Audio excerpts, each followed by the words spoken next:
At the airport said your ticket was cancelled. Later Mom wrote, "Have a nice New Year's Eve, loser." I wrote, "A surprise awaits you." When they came back, their faces pale. The woman at the airline counter gave me that practiced, indifferent smile. "I'm sorry, sir, but your ticket has been cancelled," she repeated. "Cancelled?" I said, my voice coming out sharper than I intended. "That's not possible. My parents booked this trip for me. I'm supposed to leave today." I handed her my phone with the confirmation email on it, but she just shook her head like she'd seen it 100 times before. "Yes, I see the reservation here, but it was cancelled on December 27th. You'll have to contact customer service if you want more details." My stomach sank. I had no warning, nothing. 2 days ago? What the hell happened 2 days ago? The only people who had control over the ticket were my parents. The whole trip had been their idea. They'd been talking for weeks about how I needed to relax, and how this would be a family New Year's surprise. They said they'd take care of everything: flights, accommodations, even spending money. To be honest, I wasn't that excited at first. But hey, a trip to Europe sounded better than spending another lonely New Year in my apartment. They finally convinced me, saying it was a gift for all the help I'd given them over the years. And now, cancelled. I stepped to the side of the line and pulled out my phone. My dad never texts back quickly, so I went straight to my mom. She usually replies right away. I typed, "Hey, they say my ticket has been cancelled. Is this a mistake?" I waited. No reply. 5 minutes. 10 minutes. The line behind me grew, and the airport noise got on my nerves. Finally, my phone buzzed. I opened it, expecting some excuse or explanation. Instead, all I saw was, "Happy New Year, loser." At first I thought it was some kind of joke. Maybe she had sent it to the wrong person. But the more I stared at it, the more I realized it wasn't a joke. She really did this on purpose. I felt a wave of anger rise in my chest. They hadn't even tried to explain. Just that one line. After all the crap I'd done for them, helping with their bills, paying off their debts, even buying my mom a new car for her birthday a few months ago, they were still pulling stunts like this. I couldn't believe how cheap and petty they were. They'd dropped hints about how expensive the trip was, but I never thought they'd go this far. I gritted my teeth and typed a reply. "There's a surprise for you when you get back." It was vague enough to make them sweat. Almost immediately, my mother began to call. I let it ring. She called again. Decline. Again. Decline. I didn't give her the satisfaction of an explanation. I tossed my phone in my pocket and walked out of the airport. I didn't know exactly what I was going to do, but one thing was clear. I was done being their safety net. They thought they could play me? Fine. I was going to hit them where it hurt. Over the next 10 days, I came up with a plan that would make them regret it for a long time. Over the next few days, my parents continued to blow up my phone. I ignored every call and text. My mom tried to guilt me with messages like, "We were just kidding, and come on, it's no big deal. Don't ruin New Year's for everyone." Yeah, right. I didn't fall for it. Meanwhile, I spent those days plotting. The first step came to me as soon as I got home. The car I'd given my mom for her birthday? The one she'd been bragging about like it was her greatest accomplishment? Yeah, it didn't stay hers for long. I still had the title in my name, so I arranged to sell it. I quickly found a buyer, a guy willing to pay cash. I knew the look on her face when she found out would be priceless. But I wasn't done. There was also the joint savings account we shared. It was supposed to be for emergencies, but in reality, my parents had been using it like their personal slush fund. Since I was the main contributor, I had no problem draining every cent from it. Once the money was safely in my account, I sent one last text. "Happy New Year, losers." Then I blocked them. By New Year's Eve, I was feeling pretty good. I stayed in, cracked open a beer, and watched some movies. I knew my parents were probably fuming overseas. Good. Let them stew. I wasn't going to let them ruin my night. But the best part? I wasn't alone anymore. My aunt and uncle texted me out of the blue to wish me a happy new year. They asked if I was okay because they hadn't heard from me in a while. I guess my parents told them some story about me being sick and unable to travel. I almost laughed out loud.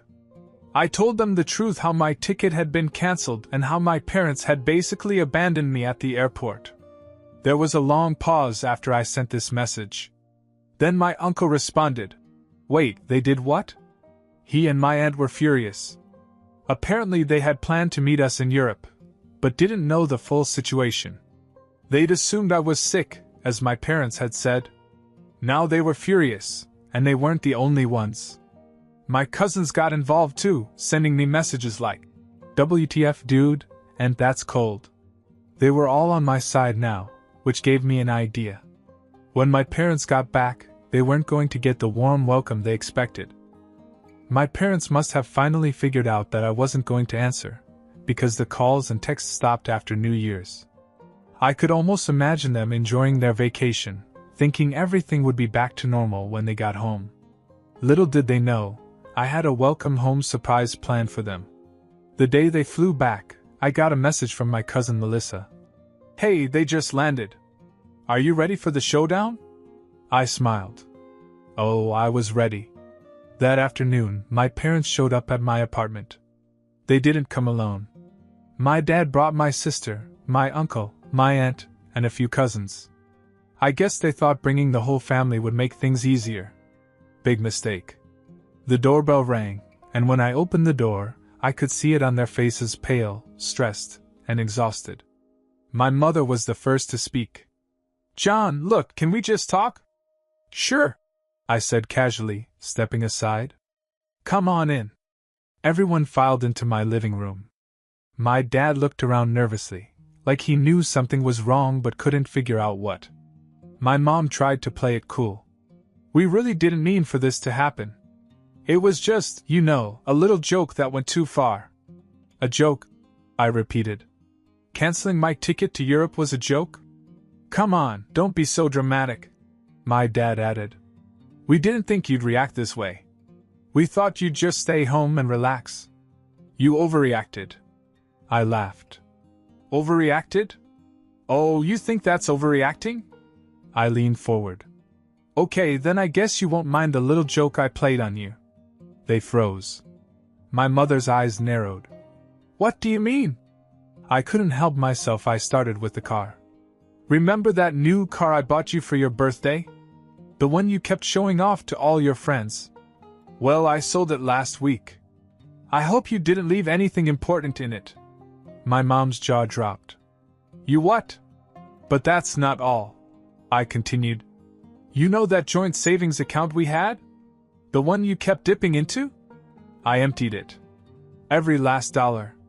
There was a dead silence. My dad looked like he was about to explode, and my mom's face went from pale to bright red in an instant. Before they could scream, my uncle jumped in. "Wait, hold on. You canceled his ticket on purpose? You told us he was sick."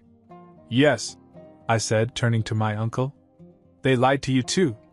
I wasn't sick. I was stranded at the airport." The room erupted. My cousins, aunt, and uncle all began to attack my parents.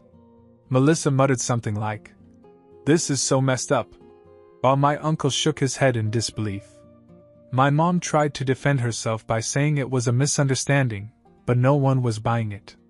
Even my sister tried to chime in with her squeaky voice, but no one paid attention.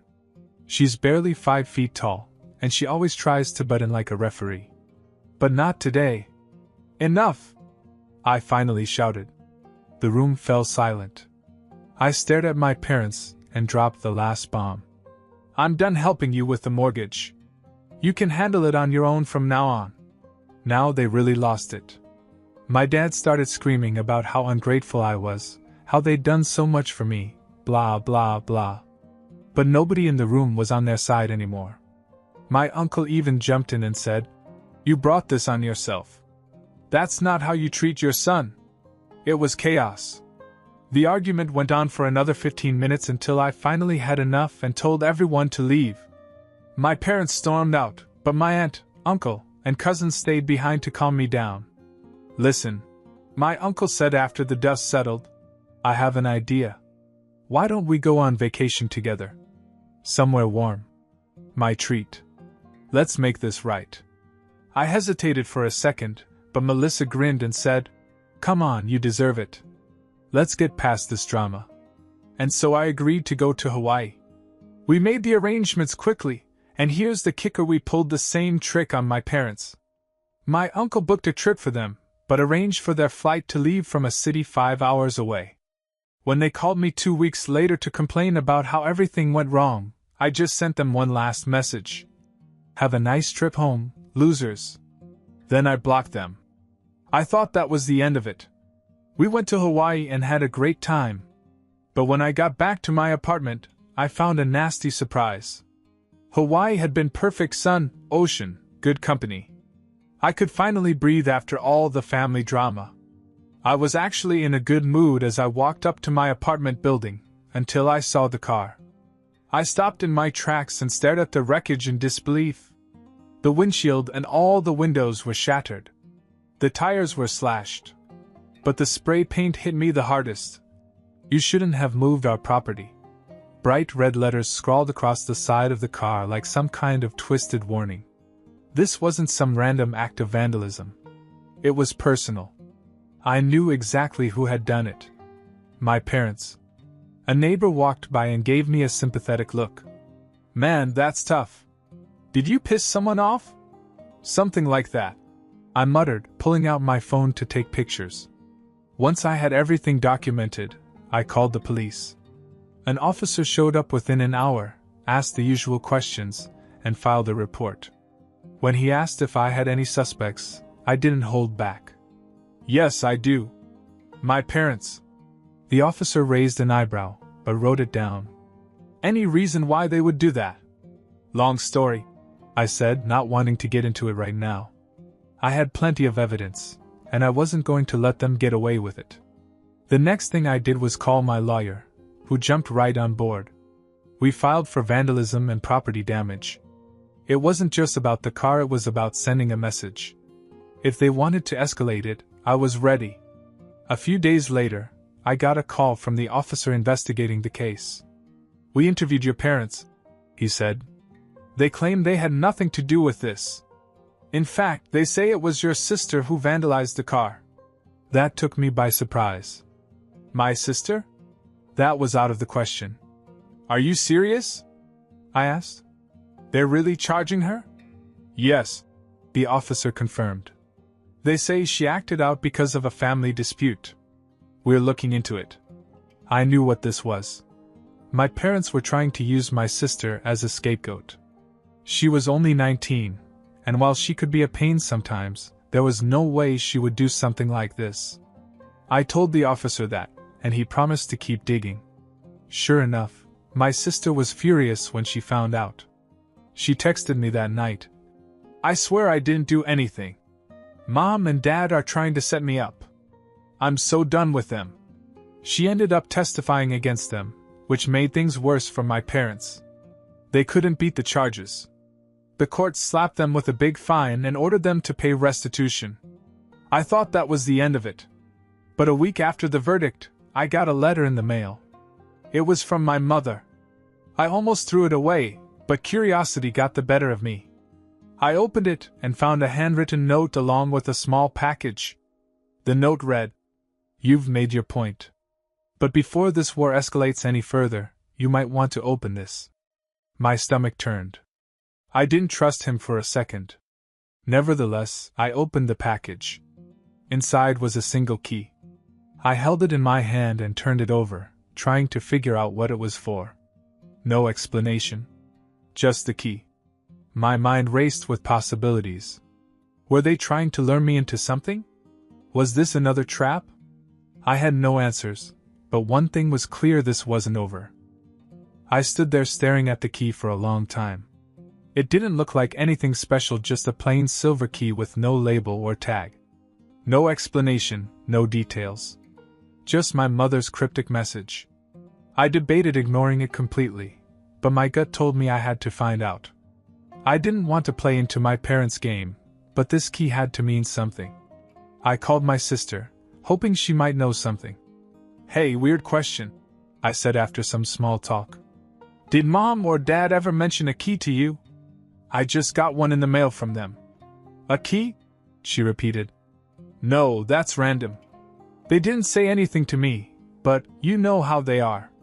Maybe it's for something they've been hiding?" Hidden. That word stuck with me. My parents had always been secretive. They liked to be in control, to make sure that no one knew all the details about their finances, their assets, or their plans. Was this key connected to one of their secrets? "All right, thanks," I said. "I'll figure it out." The next day, I couldn't shake the thought. I tried the key on my apartment door, just to be thorough. No luck. Same with my mailbox. I even tried the storage unit in my building. Nothing. I began to wonder if this was all just a mind game. Then, out of nowhere, my aunt called. "John, are you okay?" she asked, her voice sounding a little concerned. "I'm fine," I replied, confused. "Why is that?" "Well, I heard from your mother today. She said that you would finally understand everything soon." I thought that sounded weird. I paused. "Understand what?" "She didn't say anything else?" "Nope. Just that cryptic line. You know how she loves her little power plays." My head was spinning now. What the hell were they up to? Later that night, I dug a little deeper. I remembered that my parents owned an old storage unit across town. They rented it when I was a kid. I hadn't thought about it in years, but I wondered, could this be it? It was worth a try.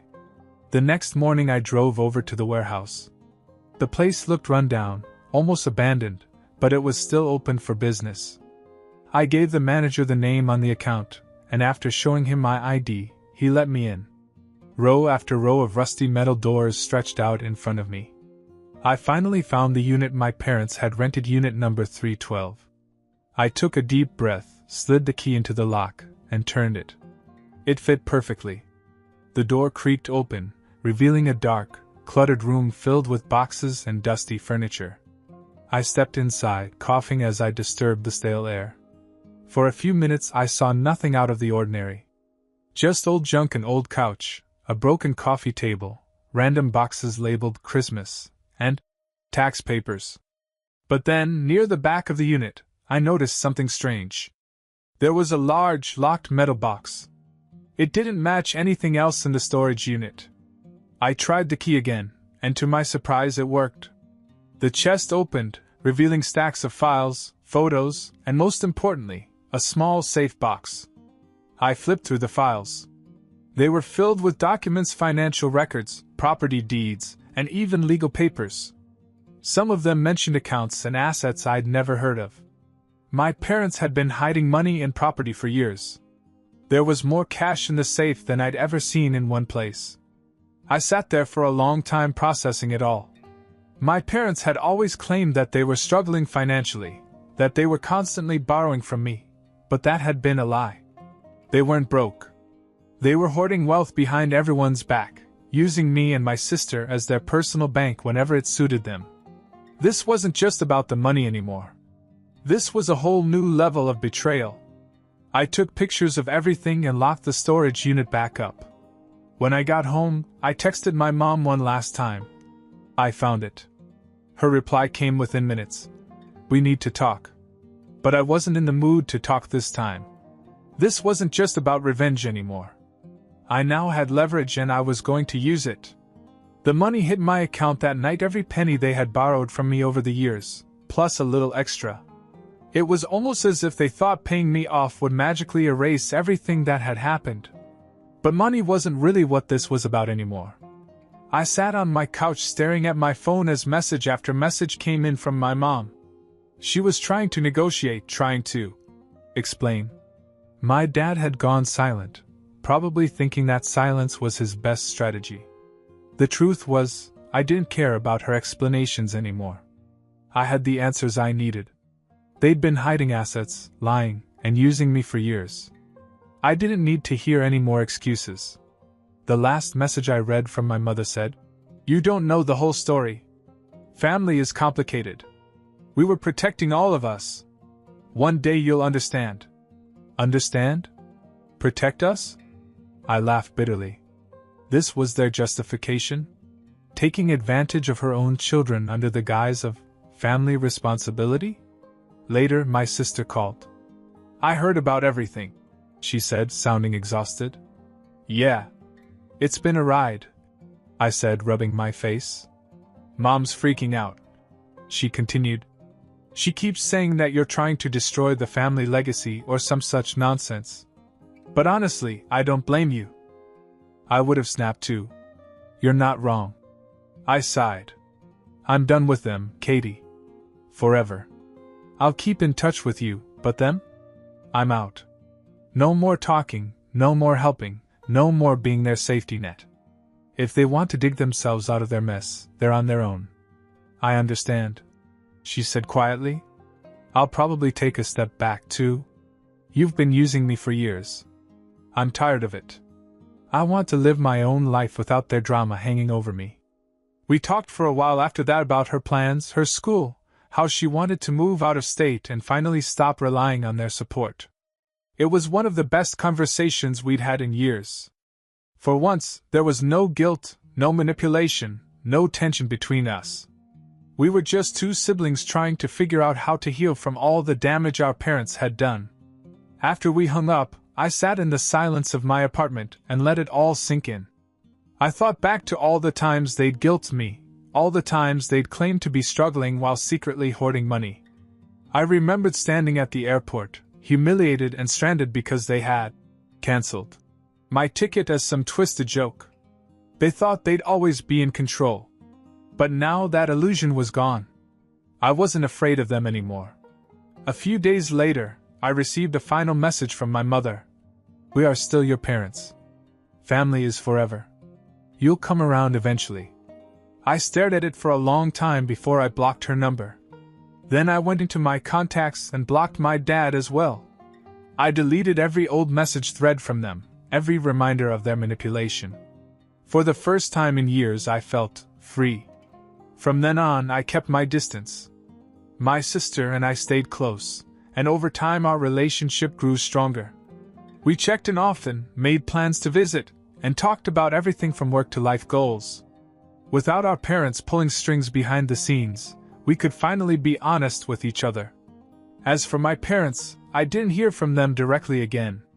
Occasionally, relatives would bring up rumors how my parents complained that I abandoned them or how I was ungrateful. After all they'd supposedly done for me, I let them talk. I didn't feel the need to defend myself anymore. The funny thing is, I used to think that cutting ties with them would feel like losing something. But it didn't. It felt like freedom. I wasn't carrying their burden anymore. I wasn't their pawn or their ATM. I was finally living on my own terms.